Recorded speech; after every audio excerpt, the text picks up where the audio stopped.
Okay, so 3, 2.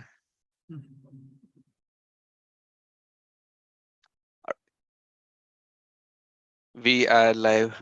Hi everyone. I'm super excited to host Eveart Foster, Director of Technological Adoption at BuiltWorlds. I have been watching his content at BuiltWorlds, and if you're watching this, I highly recommend to check out awesome content he has curated at BuiltWorlds website.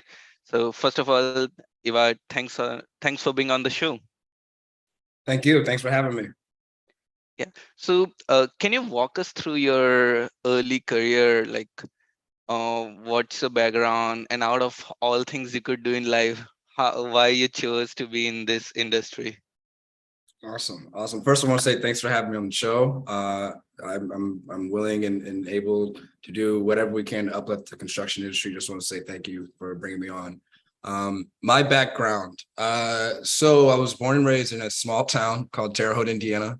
That's 60,000 people population. Born and raised there, and I was fortunate enough to enroll in the university there called Indiana State University, where at the time, I was heavily involved in music, and I was playing in orchestras, symphonic bands, jazz quartets, playing for church and playing bass.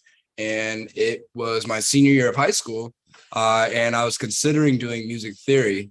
My other love at the time was architecture and design. And then I was always fascinated by 3D modeling and engineering from high school trade classes.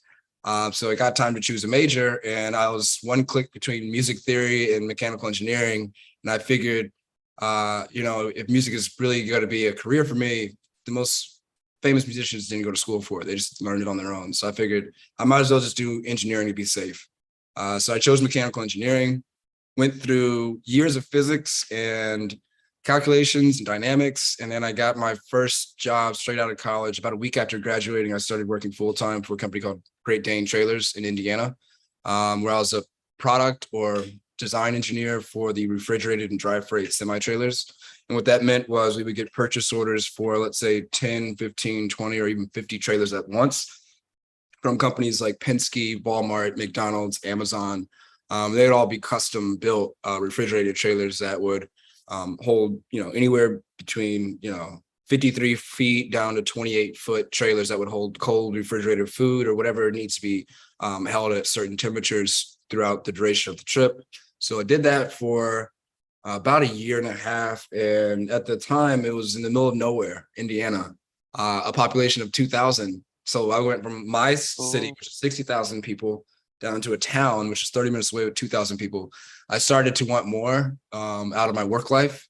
And then also going into a plant every day wasn't really conducive for what I would say meeting and networking with a lot of professionals to really pull my career up and accelerate growth.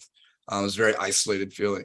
So within a matter of 4 or 5 months, I applied to 60 different companies. And I treated getting another job or getting a changing career field as a job. I had some interviews with some other engineering firms, which would have placed me in cities like either Nashville or Cincinnati, Indianapolis.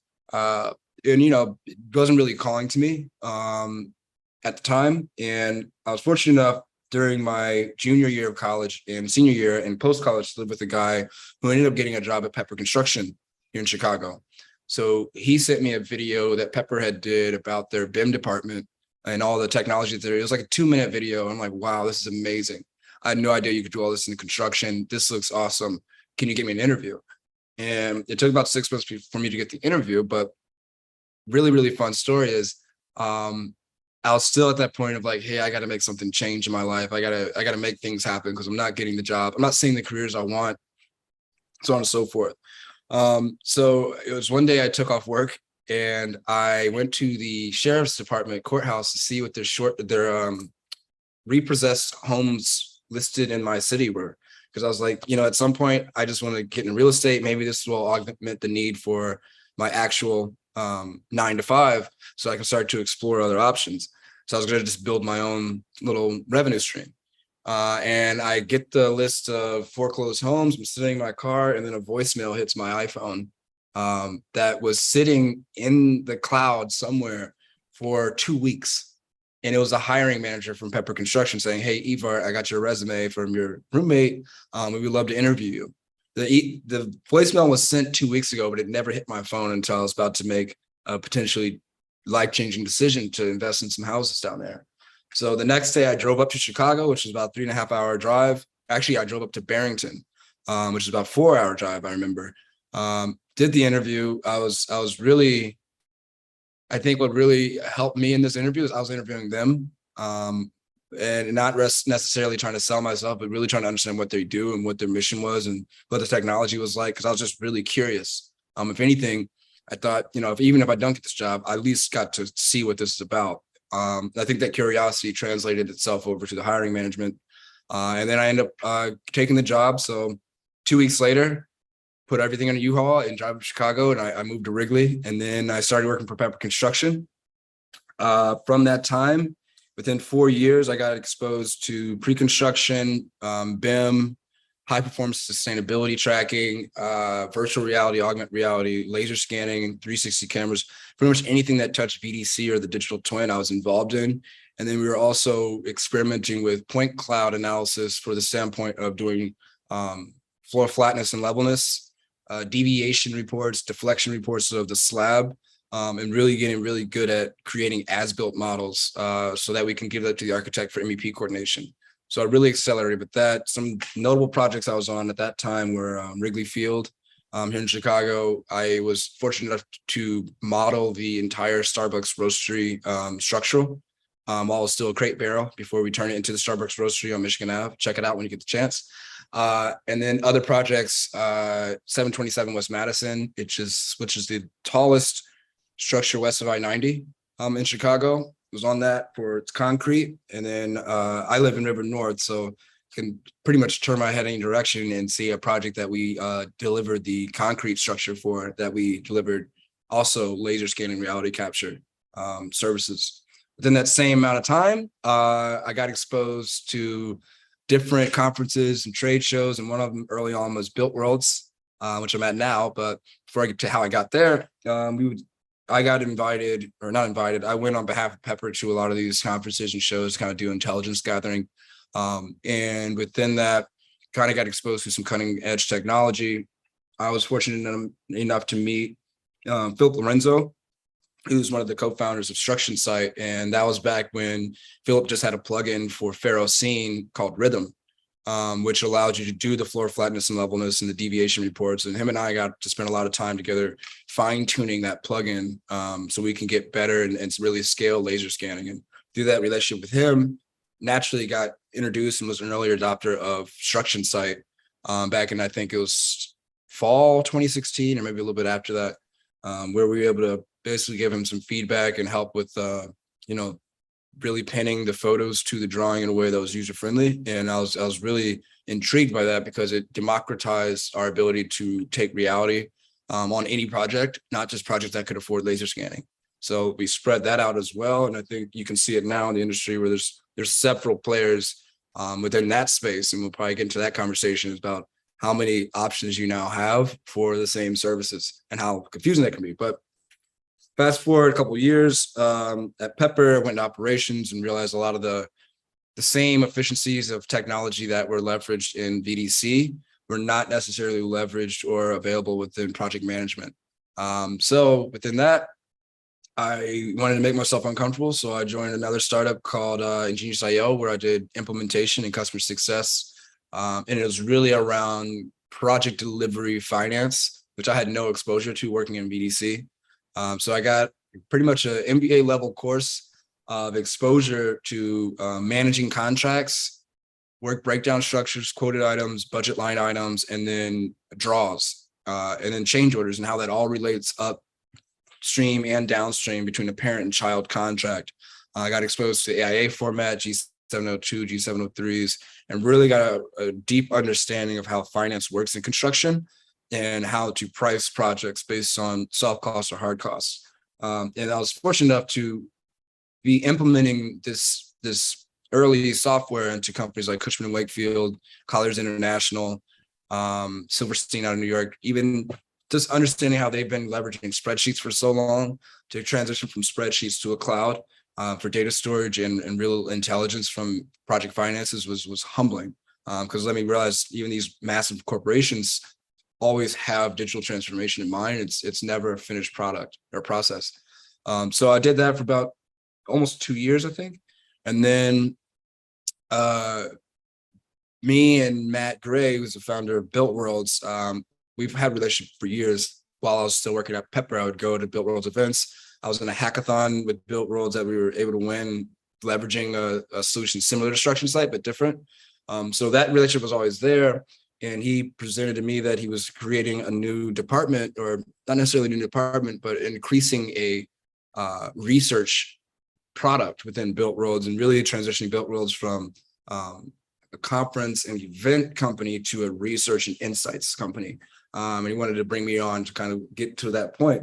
So a little bit over a year ago, I joined BuiltWorlds as director of technology adoption, where I'm now leveraging everything I've learned and experienced from my days as a technology adopter, and using technology, helping decide which technology to buy, and then also on the other side, implementing software into complex organizations is now where I sit between the solution and the person or the company who needs the solution.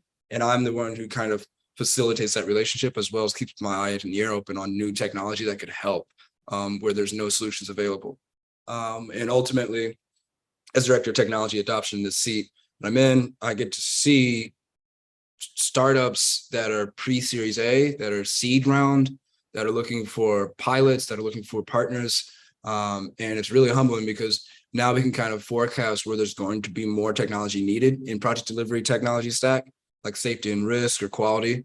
And then also being able to connect those early adopters to solutions that they can actually help morph into what they need for their organizations, as well as see who the incumbent solution providers are and where they fit within the project delivery technology stack.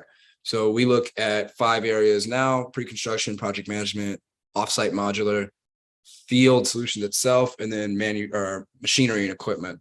So that's how I got to where I'm at today. And like you said earlier, I part of my job is to interview startup founders, CEO, and tech adoption leaders around construction technology. So that's my story in a nutshell. I know I went kind of deep.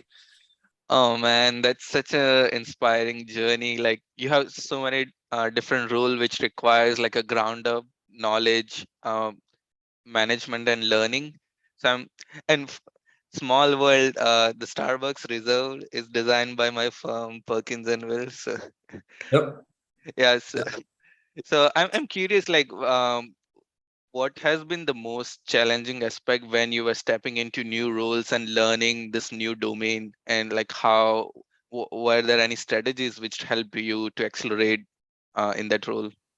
That's a good question. One of the things that I've learned just on a personal journey is um, being hungry for knowledge makes knowledge hungry for you. And what that means to me is showing up in meetings, rooms, conferences, presentations, you name it, wherever you're at, whatever that atmosphere is, I've made it a personal mission and a personal strategy for me to establish rapport and relationships with people who can really educate me. And everybody can teach me, even if they're younger than me, they can teach me something. And one of the best pieces of advice I got was actually from Sam Pepper is, you know, I think we're at some conference. There's a lot of experts in the room. I was probably one of the youngest guys in the room. Everybody was probably 50, 60-year-old C-suite level professional. And he says to me, no one's an expert. We're all learning this together. So I don't feel like you have to know everything. But that's really been my mode, or my denominator, is I'm trying to learn from everybody because everybody can teach. Then also to make sure that I am thinking of everybody when I'm in a room, meaning I know that some person over here needs help with something. So if I hear about someone who could be a potential solution for them, I think about them and I connect them without them realizing that I could. But yeah, that's been my operational best practice for my personal life, is just to always keep looking for answers and keep putting out into the atmosphere that you're looking for answers. And then the teacher will follow.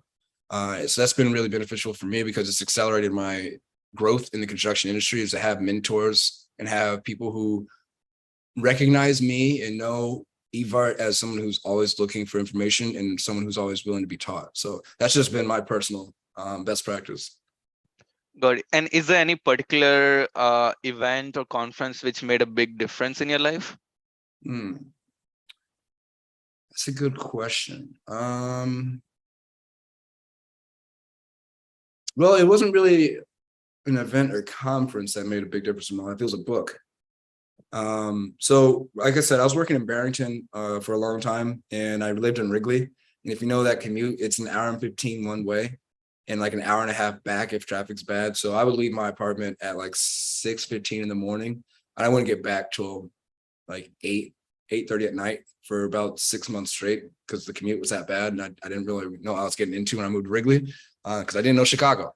But within that, I listened to a lot of audio books, and I started reading. But when I got off work, I would read at Barrington off in the Barrington office to wait for traffic to die down before I got on the highway. One of the books I read was How to Win Friends and Influence People.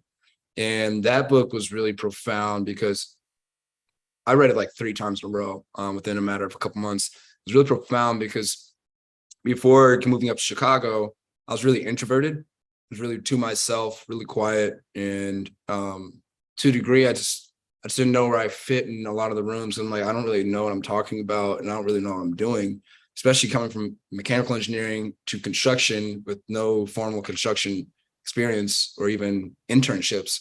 Didn't really know when I should, suggest things or when I should raise my hand saying that I might have an idea.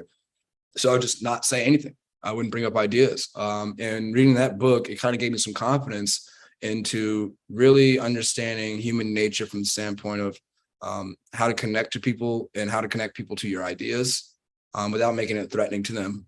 And there's multiple ways of doing that. Breadcrumbs of thought was one of the things I started to experiment with, is where I have an idea, but I can't just go out and say what my idea is. I have to get people to buy into it.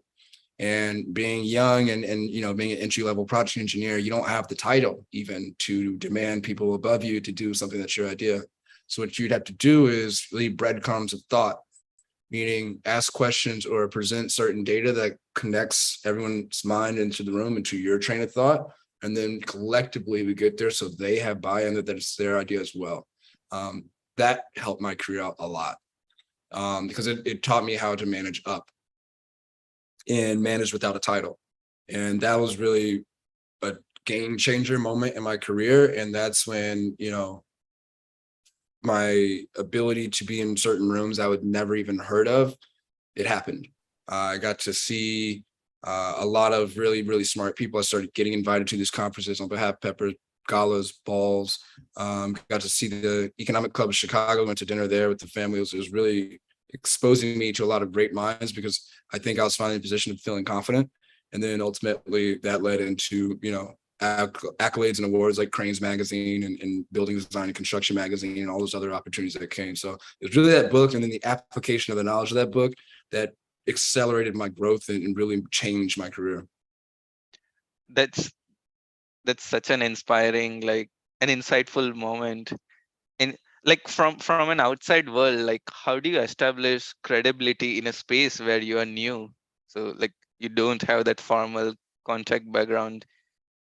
Right. That was a hard thing because a lot of I'm realizing now as I'm older, a lot of the things that get accomplished is based on influence. And we're all humans. This is a human business that builds. So influence is important, and then trust is important. And that's, I think, going to be something that sticks with you in your career. If you stay in this industry long enough, you'll have a name, people will recognize you, they'll recognize your work, and they'll recognize your values. And I think that's the thing that has to be protected at all costs is your reputation as someone who holds values, who's honest, even when honesty is not what people want to hear, even from your own company or from people that may want to do business with you. So that's what I'm trying to make sure is my recognition, is that trust and value system that I'm going to be honest, even if it's not something you want to hear. But that's where I think people coming up into the industry who are new have to remember that because that's good. Even if you go from one company to another, that recognition of you can't be left at the other company. You can't be valuable and trustworthy at one company and then next you're not, or vice versa. So that's one of the things I think is very important, and that gets recognized, and that's how you can kind of make a name and come up and to an industry where, you don't know anybody or you don't know who to reach out to for help. It'll come to you. Got it. Yeah. And from your experience in contact, like what are some areas in contact are not as volatile as others? As far as purchasing or as far as the utilization or switching out.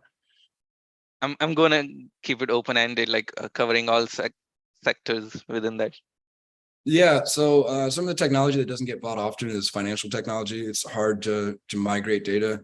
That's why you see within project management, really in pre-construction, solutions that deal with scheduling, payments, record keeping of finances, record keeping of construction administration documentation. Those are pretty solid, meaning you don't change those more than every 3 to 5 years. So once you get a contract with, let's say, a Procore or a BIM 360 with Autodesk, you're not going to see a lot of change because the amount of lift that it takes, meaning people and time and money to actually migrate systems or even do a data transfer to another data lake, it's very heavy lift. So you don't want to spend time doing that often, and you won't even get returns until years later. From what I'm seeing, the more volatile technology are the point solutions, the solutions that do really one or two different things instead of a plethora of things with a plethora of people touching it. So the volatile technologies like reality capture technology, IoT enabled technology in the field, you're really going to see it in the field as almost the same utilization as a hammer can be used as like an app on your phone. So the application is dependent upon variables like project size, location, project type, schedule. That will determine the type of technology tools you're going to use, both software and hardware on your project. But the common thing with all these projects is it has to have a schedule. There's going to be people paid. There's going to be documents that are shared, which means that non-volatile technology is always going to sit on top of that. The volatile technology is going to change depending on those variables I just mentioned.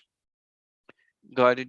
And like from my experience of like developing this technological solutions, many times like we might have like products which fits the end users, like let's say the engineers or construction workers, but the decision making are the people at the higher level. So the bottleneck is not making a technology sometimes which is loved by the end user. It's also like how can you convince that bottleneck decision makers to adopt it? So from your experience, like how can one navigate this space where the industry is notoriously known for lacking technological adoption, and how should a founder or a startup navigate? Yeah, that's a good question. So what we're seeing in our research, and this is available on our website. So like I said, we look at pre-construction, project management, field solutions, machine equipment, and prefab modular.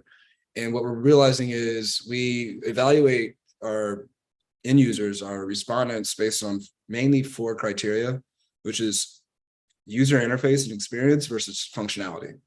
And what we're realizing is what's common amongst the most adopted solutions is high ratings for user interface and experience instead of high ratings for functionality. So what we're seeing is the interface is actually the driving force behind adoption and not the amount of tools or functions that are built within the platform itself. You see that as a prime example in reality capture, which is my specialty area when I was in Pepper. You see solutions like Structure Site, which at the beginning didn't have as much functionality as its competitors, but its interface was so easy to use. That's why it got adopted more. So it was really visually, can your solution be adopted quickly without the need for a lot of training, which is cost, both for your adopter and for your company? And then also, can your solution be viral enough to not need you to hand it over to another company? Can your clients grow your solution for you? Those 2 questions, I think, should be top of mind for anyone wanting to get into the construction technology space, because you're going to spend all of your budget on marketing and potentially all of your budget on implementation if you build a solution that's hard to use that's over functional, meaning too many functions, and then also that has no way of growing itself organically. I think that's going to be a real differentiator for startups that want to exist in this ecosystem, especially as access to funding will potentially go back down when venture capital kind of takes its foot off the pedal. A lot of the technology solutions that will be left standing are solutions that have these two things top of mind for longevity and for growth. Because what we're seeing is the real, high valuation, high raised solutions are those solutions that have the better interface and that don't require the adopter to spend a lot of overhead adopting it. Because that's where there's going to be costs that can't justify not only the subscription cost of your solution, but the actual cost, the true cost of implementing it and maintaining it on the adopter. Especially if you want to, if your solution is supposed to be enterprise level, there's going to be someone in IT or someone in charge on the adopter side who maybe advocated for your solution to maintain it and to make sure that it's still achieving its ROI. Then also evaluated against upcoming competitors and emerging technologies that could augment some of the scope of the solution. Interesting. Like that's a great piece of advice of like having great UI UX as well as like the frictionless adoption and user integration. That is sometimes like we get uh, distracted in, oh, let's get all the functionality, but maybe it's like incremental approach we should adopt for the industry. Yep. Yeah. Just have an MVP that can grow and then let your users give you enough feedback in one direction. And that's all you got to do. Got it. And how has the VC industry inferred with the Darwinism of tech in the AC ecosystem? Yeah. So that's a good question because obviously you see a flood of cash coming into the technology space for construction because construction is so ripe for technology adoption. It's been kind of dormant for so long, and with the availability of IoT and edge computing, especially, and every worker on the job site now having one of these, in addition to a plethora of other data-driven technologies that can really correlate data that we've always had on projects, but we've never had access to efficiently. We never had the ability to correlate efficiently. And I think what we're seeing now with the availability of venture capital into these spaces are so many solutions that somewhat do the same thing as other solutions. The technology adoption leader now has, instead of one or two solutions to kind of look side by side at as far as functionality, there's like 8 or 9 or 10 in certain tech specialty areas. Then what you're also seeing is, unfortunately, some of the larger players like Autodesk, Procore, they have the ability to acquire these companies. So a lot of these technologies aren't even having an IPO anymore. That's not even the goal of these solutions. So they're not really having a trajectory to stand on their own. They just have a trajectory to get acquired and be implemented as part of a suite of products for a company. Which the true costs of what happens when this happens is the end user, the contractor, ends up absorbing the cost that's been associated with the increased cost of that solution after they've adopted it.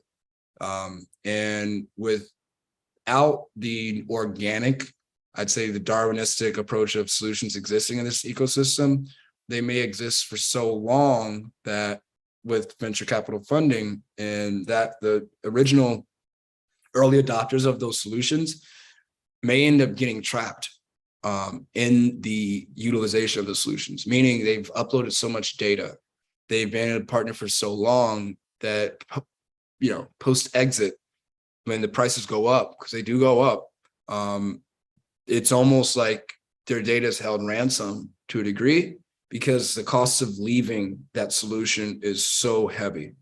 From a cultural aspect, from financial aspect, you're getting trapped by being an early adopter of a solution that was funded so well that when they really come knocking for the money and their ROI, it's on you, the early adopter, financially to justify keep paying for it. And the cost of moving a solution, and I don't want to give out names of solutions, obviously, in this scenario, out of respect and carefulness. But I do hear in conversations, or especially on the smaller contractor size, the contractors who are doing less than $100 million a year, which there's thousands of them in the United States and abroad, are they're somewhat trapped into sticking with solutions that they can't afford.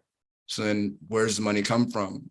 It maybe come from layoffs. It may, come from only pursuing certain project types where they can figure out how to make a more strategic and more stable profit margin. That's kind of, I think, the effect of having so many solutions well funded in the industry that are so similar to each other.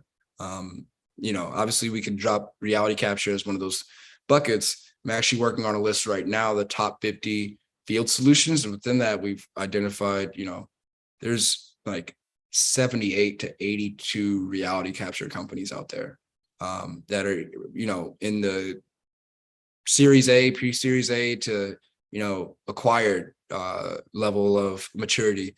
And it's really interesting because a lot of them do similar things with the same hardware. The open APIs that these devices have now enable anyone to be a startup in this space, right? So you mix that with some funding and some great marketing, some early adopters, and now you're in the ecosystem. I think long term, it's going to be interesting to see how long these point solutions survive once the money dries up, or how many keep coming into the market once the money dries up. But I think ultimately we're seeing the lack of true adoption coming from what's a great solution versus what's a well-funded solution. And then also on the other side of that, strategic partners are actually a strategy of adoption for a lot of these startups, making sure that your investors are actually of the industry. So you can at least get very, very close feedback on what to do with your solution. And then ultimately it kind of protects you against a competitor coming in because your adopter is also your investor. So you're shielding yourself from competition by having their skin in the game on your success as a solution. So it's very, very important because you have a lot of contractors now leveraging their additional cash to join into funding and venture capital, corporate venture capital, as a way to really incentivize adopters of their companies and the investors of their companies to work together to really drive the innovation and the adoption of the solutions that they've invested in. Got it. Yeah, it's like I never thought in that way of like the cost of change is so high. So even like for a startup, like in the whole exit cycle and how they acquired makes a big difference in the end user. And those are the customers.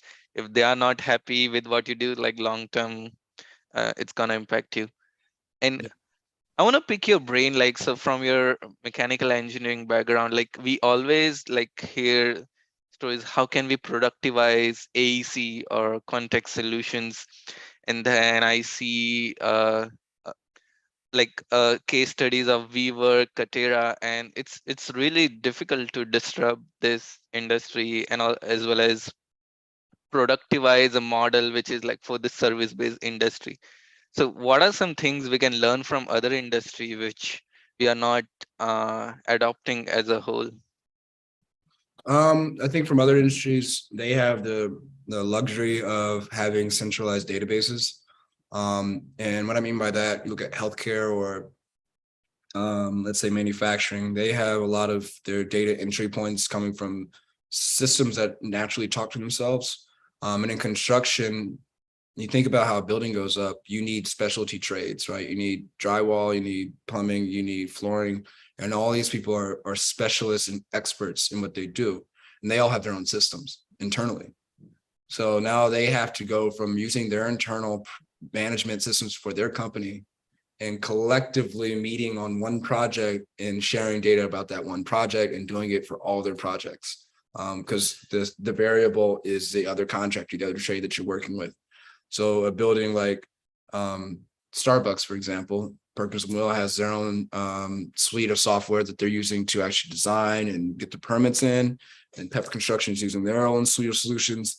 And then all the trades that were involved in the physical creation of that project were all using their own solutions, right? So all the data that they're doing on the individual company level, they may be really good at that, but the project is not benefiting from all that data being cohesive to each other. I think examples of other industries that are doing this well is you look at Amazon Web Service and what they're doing with the NFL, I think is amazing. I should be able to send this to you. There's a case study that I just watched this morning.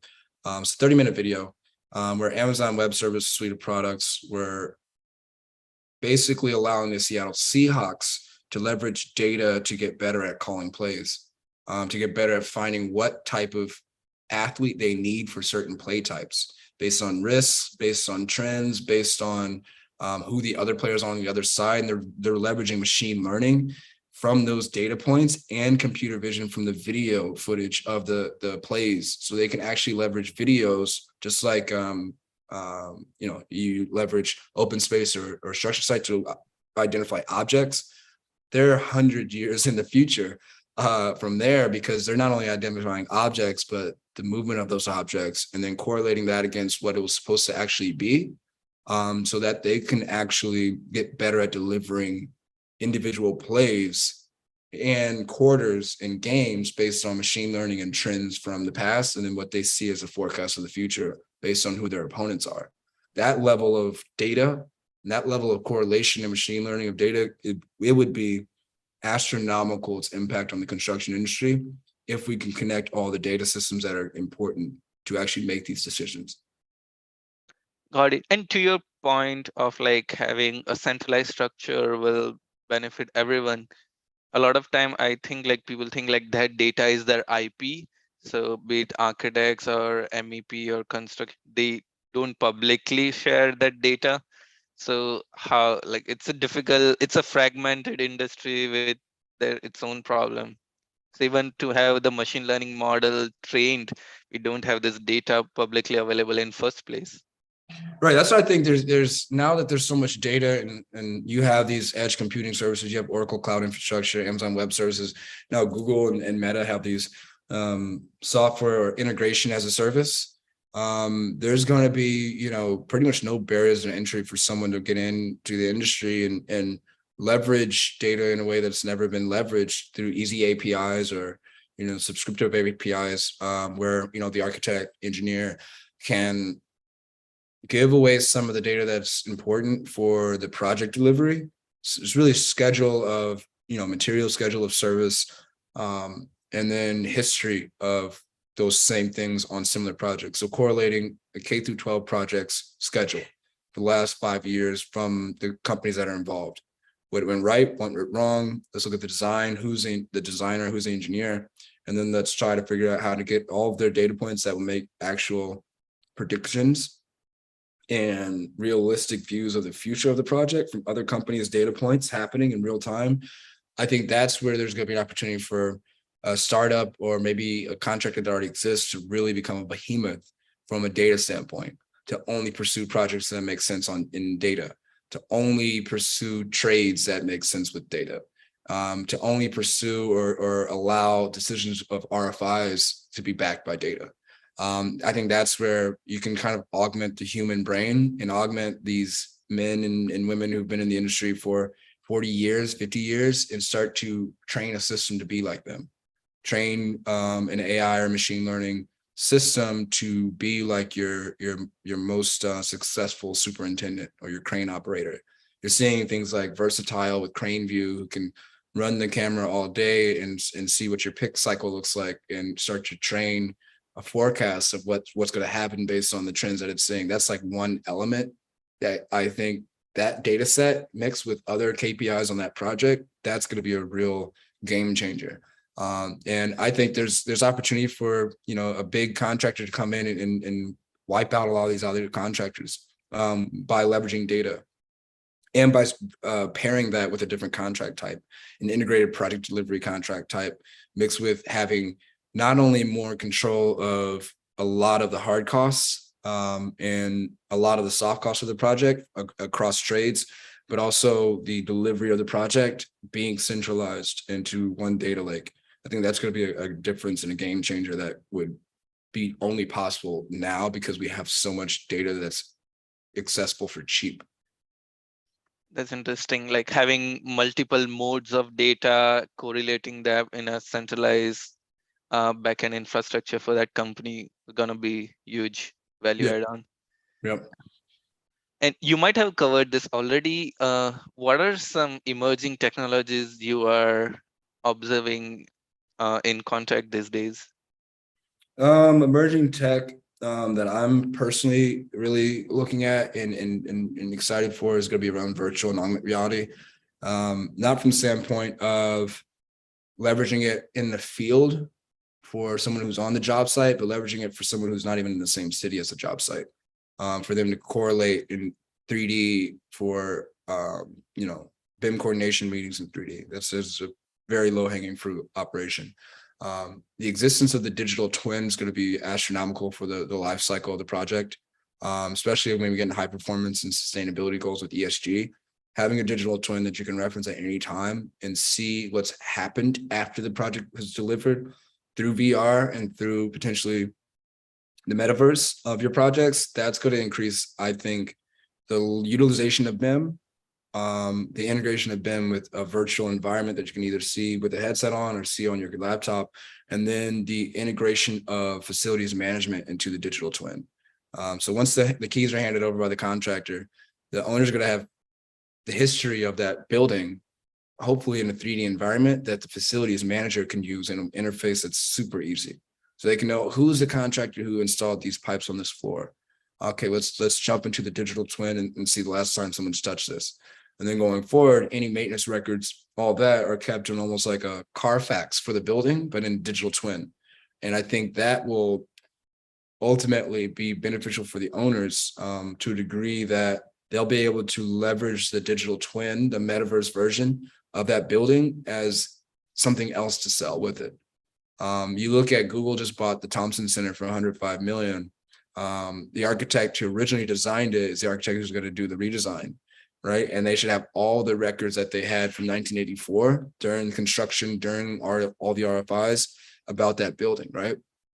If there's a digital twin that's easily referenceable, that would really decrease the cost of renovating the new Google office and at the Thompson Center, as well as interpolating different design concepts without having to go back to the Thompson Center and do a bunch of laser scans or try to search for the engineering records and the approvals and the permits. That's a whole nother job just to fetch the data that existed during the construction for the Thompson Center. But now going forward with the reality capture tools that we have, with the integration of reality capture tools for progress tracking and percentage complete tracking, which is now the new element of computer vision through 360 cameras, pairing that with a digital twin in VR, you put that VR headset to the entire architecture and the engineering office of that architect that just got the job, you could probably decrease the amount of time it creates, time needed for schematic designs or construction documents. That's what I'm really excited about, is the implementation of visualization tools for the office, which will eventually go to the field.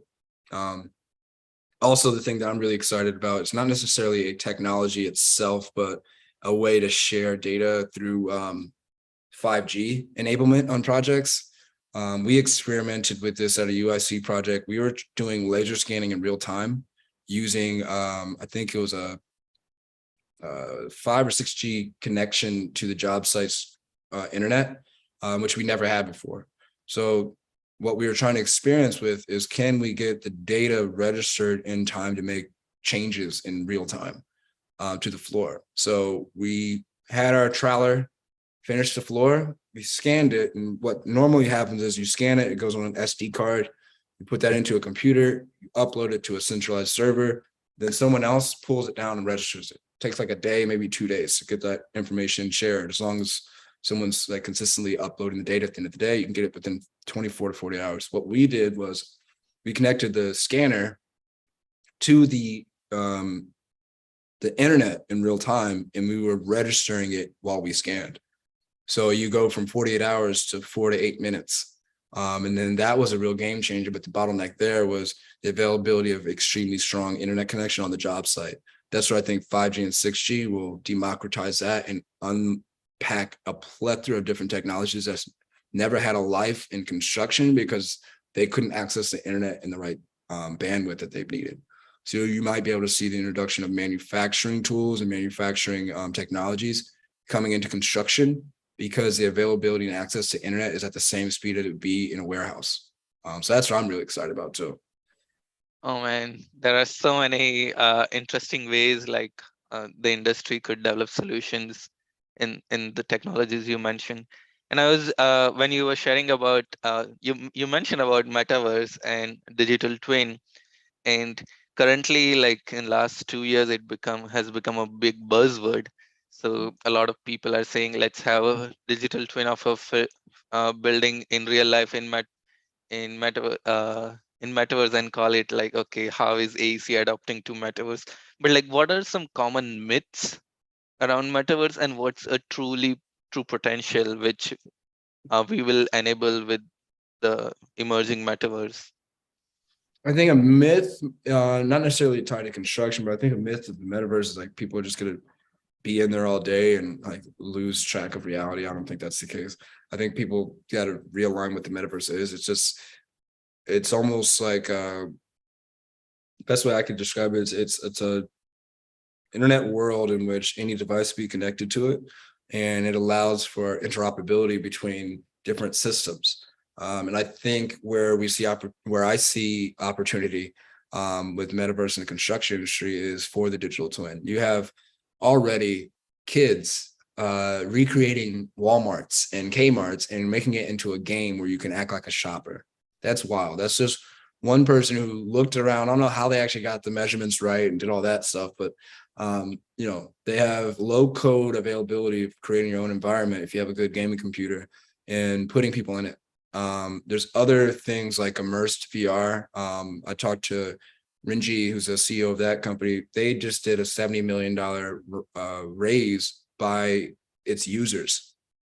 They basically had to close the fund because like they over-raised than what they actually expected by its users. They have 450,000 users, and all it is a metaverse or an environment that you can create that can replicate your computer. So that's one case study or one example of how to leverage metaverse in construction is I can take my MacBook Air that I'm on right now, connect it to this app, and instead of me having my screen on or my dual monitor set up, I just have everything in VR and I can make pass-throughs so I can see everything. So my keyboard is in VR too.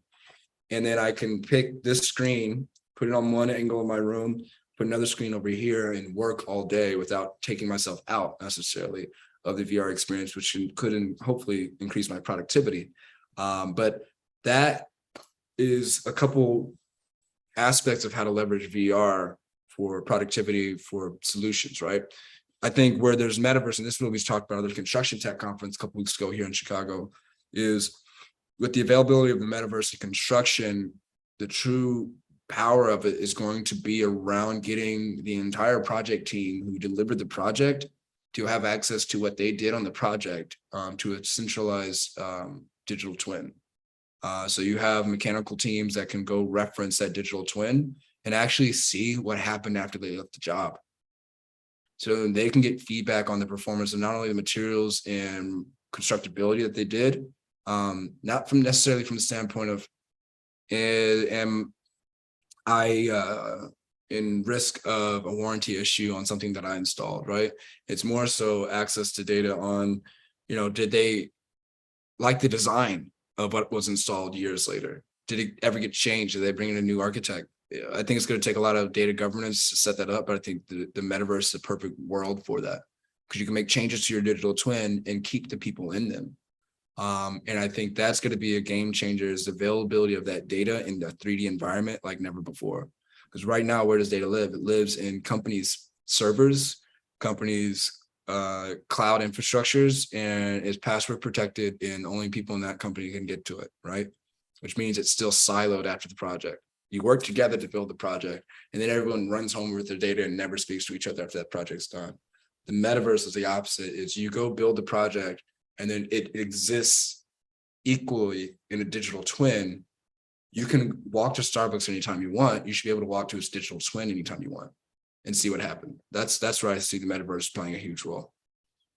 Interesting. And in topic of data, I'm curious to know your thoughts. Like, who owns the data? Is it the developer, the designer, the contractor, or the end user? Right. That's a question that everybody's trying to answer right now. I think it's going to require different contract language and contracts that really speak to data governance and databases and management of databases. because ultimately for us to improve project delivery, there's going to have to be expectations on the value and who has the ownership of doing the hard things that make the project worth more longer. Where we can maybe start to institute life cycle costing of data. You're seeing companies like Join and Modelogics and Pepper's got their own high performance tool where you can anticipate utility costs of a project based on design and materials. You should also be able to roll into that the life cycle costs of hosting extremely actionable data for 20, 30 years and putting that into the ownership's expectations as far as what happens with that project. I think from there, maybe new languages around who gets access to the data from the standpoint of who got contracted to build it. I think that's going to be something. Maybe there's facets of data that get shared automatically to the original builders, so they can reference it not only for learning how to get better at their own project delivery, but also in pursuits of new projects. Meaning, hey, we built this building 20 years ago. Here's the performance of it. Here's proof. Or if you're a material manufacturer or a material storage, material database company, hey, here's all of the materials that we put out for this drywall type. Here's the performance of today. We've had less than 0.5% of recalls or rework done on our drywall based on all the records that we have. That's data that needs to exist somewhere. It does exist somewhere. It just needs to be referenced by everyone who's part of the project, I think. Got it. And I want to pick your brain. Like, so there are like when I was talking to Alice, she mentioned about like there are a lot of fintech startups in construction related, which is very emerging. Is there any problem area which no one is addressing yet in contact, but has a huge potential?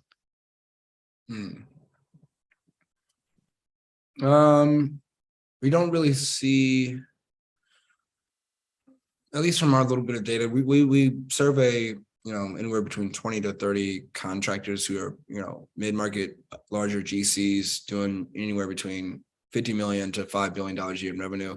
And what's congruent across the board for their responses in their survey is safety, quality, and risk management solutions not really having a standout solution, meaning they're just kind of piecing it together internally, both with, maybe they create their own custom safety questionnaire form for superintendents, people on the job site to, qualify them for being on the job site, but there's not really a lot of centralized or intentional database leverage solutions out there at the enterprise level or at stakeholder to stakeholder level that addresses safety and risk and quality in a way that I think could be really actionable.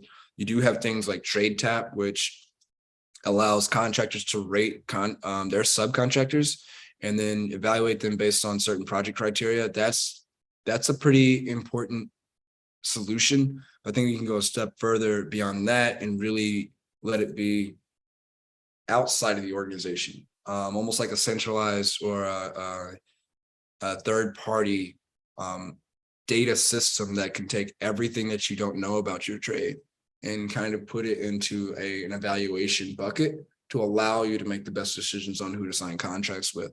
And then also for new contractors, let's say WBE or minority-led contractors, especially trades who want to get in the construction industry who don't have a name for themselves yet, how can they do it? Well, they should be able to say, hey, we're really safe on all the projects that we've been on. We have no liens. There's been no litigations out there to our name. Here, subscribe to the centralized database that can provide proof, and not just our word for it, but actual third-party proof that we're in compliance with your demands. I think there's an opportunity there, and that's not sexy technology. That's a very boring data technology, but I think that's the technology that's really going to drive change and really help the industry out. Another exciting technology that I think we're still trying to wrap our minds around right now as an industry is utilization of blockchain. Obviously, it has huge impacts on finance. I see an opportunity maybe within 5-10 years, I hope, where blockchains not only leverage for material procurement, but also for transaction history. So you can get cost code analytics tied to a central location of the project. And then you have your entire transactional history across all trades, then also leveraging blockchain for trades to get paid, to where they can vote to say, hey, we all did this work. After 30 days or 60 days, release payment. And then there's no question on if a subcontractor got paid. So that shields the owner from having to trust his contractor paid his subcontractor. Instead of having to trust that person with the contract and verifying it with this paycheck and invoice receipts and all the paperwork that goes between payment, you drive it through your blockchain contract and you say that I know you are my contractor, but I also know you have 30 subcontractors, and below that, there's another 30 subcontractors. If I can set up rules to say, show me that the subcontractor 2 levels below my actual contract got paid before I release payment again to the GC that I'm in direct contract with, let's structure that so that I don't have to trust them. I think that's going to be a huge game changer, is leveraging technology to augment human trust, because we're in an industry where we're not ever going to trust each other, but a system can force the trust. And I think that's where blockchain has a huge impact. Man, you just gave me my next hackathon idea of Yeah. having this transparent dashboard and Web3 blockchain enabled payment. Yeah. Uh, I'm gonna wrap up the interview. So, a last few question: if you have unlimited time and resources, who would be in your dream team, and what would be your startup idea? Huh. Well, I would have a board full of experts in the construction industry who delivered, massive projects. Maybe the guy from Procore, maybe the team members from Autodesk. I would definitely have some people outside of the industry. Sergey Brin from Google, Zuckerberg, the dream team that can go from 0 to 1. I think if I was going to design or create, a startup in construction that would have, unicorn status, would be something that involves computer vision and language. I think that's the next unicorn that we're going to see in any industry, is a language based technology. And I think to a point, maybe language based that can assess contracts and percentage complete of contracts against the quoted item, to a point where it's not just humans entering data into a database manually saying, hey, I have $100,000 contract. This is a 30-page document that's within the contract, and here's how much I need money for, or here's how much I have to pay someone. The evolution of that with language and computer vision of language, I think if I was going to make a billion-dollar company, would be let a language querying database understand what a contract is, and then let that sit on top of all of our contracts, so that I can leverage this system in the same way that Google works. Hey, what can I do in this scenario? Let's look at the contract. It'll search, it'll make assumptions, make intelligent predictions on what to do with the contract based on not only machine learning and AI of your previous contracts, but also based on variables of who you're in contract with, that leverages all those other databases I said earlier in the call, their safety and risk, their quality, the payment history. Do they pay on time? Do they get payment released on time? Are they in compliance? All these legal ramifications of payment and withdrawing or withholding payment could be ripe for blockchain to leverage a computer vision or machine learning computing system to kind of step into where admin teams have been in existence forever in construction, to validate and to release payment, to validate lien compliance, and to validate if that contract, if the contractor within the contract has any liens at other projects that you don't know about, and would that affect you? I think I may not be explaining it the best way, but if I was going to make that solution, it would be something that can tie in. It'd be kind of messy at first, but could tie into contract language, payment, percentage complete, and then payment compliance and compliance on if you can actually be contracted with that person to protect yourself. These are massive data sets that would have to be trained into a system, but I think, a proof of concept could easily be delivered within, a couple GCs that have historical projects that have done this and just train it with a historical project.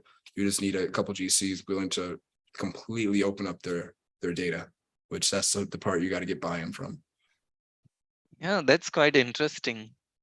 And lastly, like, what are some common mistakes you see founders in the contract industry make, or even on a broader level, like big construction companies who want to leverage technology, but sometimes get into bureaucracy and like they don't end up happening adopting technology?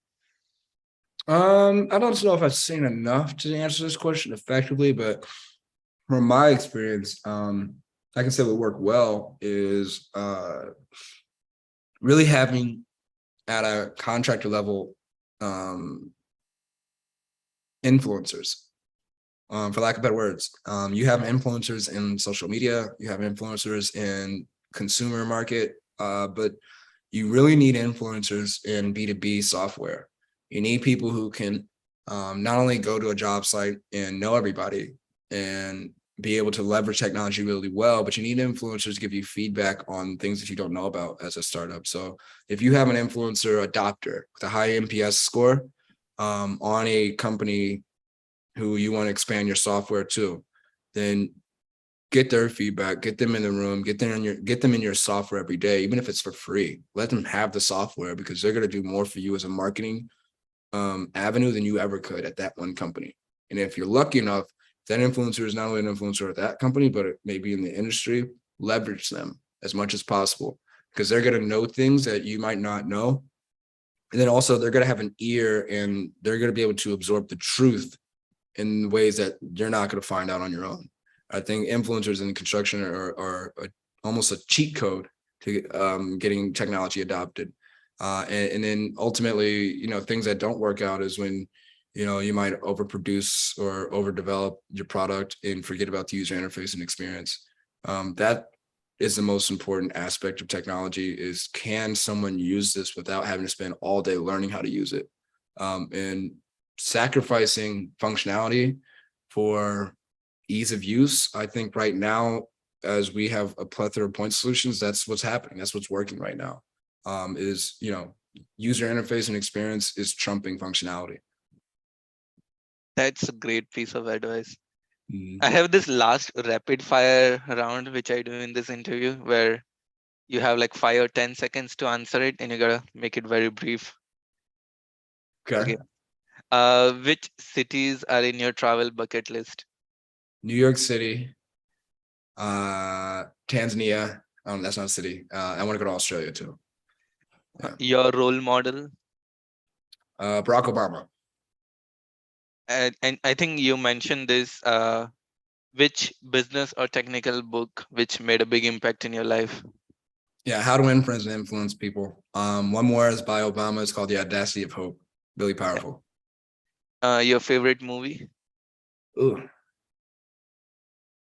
Jurassic Park. Your favorite restaurant? That's hard. Oh, that's so hard. Right now it's got to be Portillo's. Okay. Yeah. Yeah. What is one thing which most people don't know about you, but will be surprised if they get to know? I'm truly an introvert. Yeah. Uh, how does a day in your life look like? Work out, eat, work, volleyball, and then doing something that makes me uncomfortable. I see. What are your hobbies? Hobbies, running. I'm actually going to go run after this. I love cooking, experimenting in the kitchen. I grill almost every other day, and I would love to take some cooking lessons eventually. But yeah, just experimenting in the kitchen and also exercising my hobbies. Yeah. Is there anything you wish you would have done differently in your life? Uh no, everything happens for a reason. If I could go back to college again, I probably would have chose computer science though. Maybe that'd be a different thing and really learn coding. I think that's going to be huge in the next generation to have as like a basic skill. So if anything, computer science would have been my major. I see. And your favorite building? Favorite building? Yeah. Uh I do like the Starbucks roaster. I think it's beautiful. I think it's so out of this world and it looks futuristic. Besides that, I really like St. Regis or Wanda Vista Tower, the one on the river. That's beautiful to me. And then one more. I know I'm supposed to have one, but I have the one 1,000 Museum in Miami by I think she passed away. Zahadin? Yeah, that building I got to see go up in construction. I think the concrete exposed exoskeleton, that is so beautiful and out of this world. That's one of my favorite buildings too. I see. And is there anything which we didn't cover in this interview and you like to end up on that note? No, this is great. I appreciate you thinking of me and let me know whenever you're available. I like I said, I have an analyst call every week. This one actually, if you're free Wednesday morning at 10 a.m. Central, invitation to you. I'd love to have you because we're talking about construction technology, the top 50 field solutions, and how we made those decisions and how we get this data to actually identify the top solutions being leveraged in the construction site. So if you have availability Wednesday, let me know, but I'll send you an email on that. Really appreciate the invite. Have a nice rest of your day. Hopefully, I'll try your cooking one day. There we go. We'll make it happen.